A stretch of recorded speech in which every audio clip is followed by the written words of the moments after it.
Okay, so fair warning, I am filming this the evening after this episode aired, as I have been all of the episodes this week. And that means that I'm recording this on the evening of 4th of July, so there may be distant sounds of fireworks in the background of this video. I'm going to try to edit around them whenever I can, but some might make it in. They shouldn't be very loud, though. That said, this episode, the question, much like the previous two episodes, dealt directly with the fallout from the Rose Diamond reveal, addressing, appropriately enough, another one of the questions that many fans might have had after that reveal took place. Whether or not Rose's validation of Garnet as a relationship affected the way that Ruby and Sapphire have lived their lives. And by extension, even dealt with a question that many fans have been asking themselves for a long time. Whether or not these two characters have enough of an identity apart from one another. Now, I don't tend to ask that question very often. Yes, they're almost always together, but people in incredibly committed relationships tend to be together most of the time, especially if they work together, and Ruby and Sapphire do, in a way, work together, since they are both crystal gems through Garnet. We have also seen, definitively, with our own eyes, that Ruby and Sapphire do not cease to exist when they become Garnet. So if they didn't love each other as much as they've always said that they did, and they didn't enjoy being Garnet as much as they've always said that they did, they would know by now. But Rose did encourage them to stay Garnet, to live as Garnet. So I don't blame either of them now that they know how much Rose lied to and deceived them for questioning that relationship.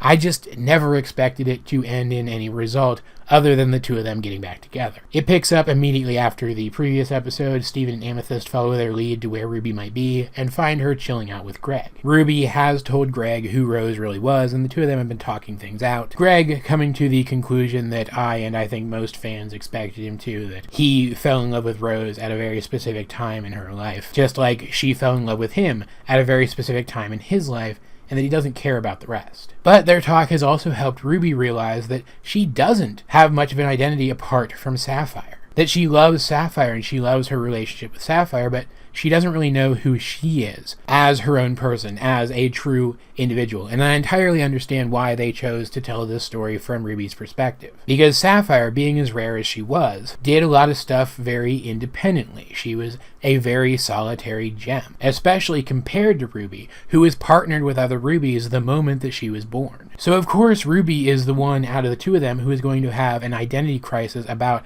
their individual identity. And so we get a pretty charming and amusing episode where Ruby lives out her admittedly newly acquired dream of being a rootin' tootin' cowboy living a lonesome, solitary existence, with Amethyst even shapeshifting into a horse and taking up the role of her trusty steed, and Steven and Greg go along with Ruby to help her to find herself. She gets a song, which was pretty good, about how much she's enjoying this life, but it all culminates with her realizing that as much fun as she's been having, she would be having more fun if Sapphire was here to have it with her. That while she is happy to explore who she is as an individual, she does want to get back together with Sapphire. That she still loves Sapphire just as much as she always thought she did. And like I said, that doesn't surprise me at all. But she does decide that she doesn't want Rose to define their relationship anymore, even in the limited way that she did. That she wants the decision to be together to be their decision and no one else's. And so Steven suggests that she propose to Sapphire, and she does. And of course Sapphire says yes, and it's an adorable scene, and I will admit, I'm probably a little biased towards this episode just because I am a sucker for a good proposal,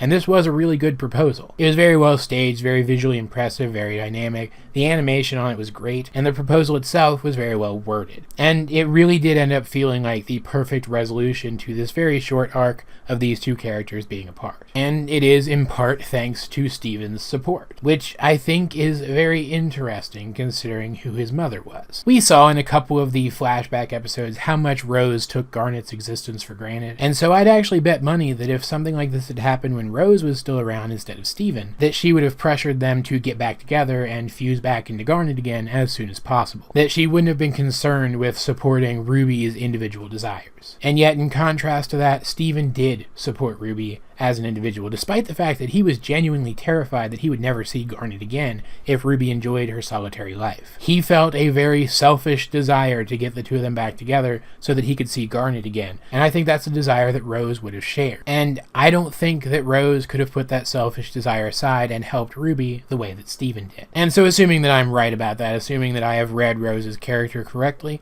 this is just another example of Steven being a better person than Rose ever was. Though considering that this isn't just a relationship in the traditional sense, but also involves a person no longer existing. I'm not entirely sure that that desire is as selfish as the episode seems to want us to think that it is. But hey, I'm probably overthinking things again, as you guys like to point out that I do from time to time. At the end of the day, this was a fantastic, beautifully animated episode about two characters realizing that their relationship isn't defined by a third person, and taking charge of that and coming into their own as individuals. Highlighted, I think, by the fact that at the end of this episode, Ruby and Sapphire danced together, and for the first time, didn't become Garnet. Now, that's not to say that I don't think we're going to see Garnet again. She's definitely coming back. But I do think that, like the previous two episodes, this episode suggests that we're moving into a new era for this show. An era in which we see more of Ruby and Sapphire as individual people, living their own lives and exploring their own identities, which I think is just great. I also want to talk about something very briefly that I've been putting off